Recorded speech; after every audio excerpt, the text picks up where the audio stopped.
పూజా సామాగ్రిని ముందు రోజు రాత్రి శుభ్రం చేసుకోవచ్చా?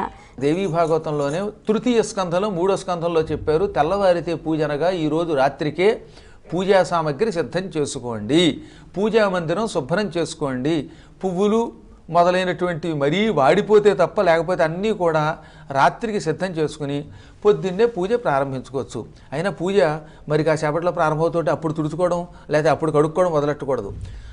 ఉదాహరణకి దేవీ నవరాత్రులు ప్రారంభమవుతున్నాయంటే అమావాస్య నాడే వీటిని శుద్ధం చేసుకోవాలి.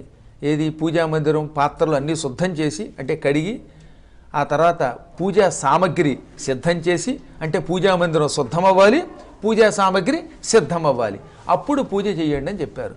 కాబట్టి ఎప్పుడైనా సరే తెల్లవారితే పూజ అనగా ముందు రోజు మాత్రమే రాత్రి హాయిగా వాటన్నిటిని శుభ్రం చేసుకుని పూజకి సంసిద్ధం చేసుకుని పూజ చేసుకోవడం మంచి పద్ధతి. ఇది శాస్త్రీయం. ఇదే మనకి మంత్రశాస్త్రమైన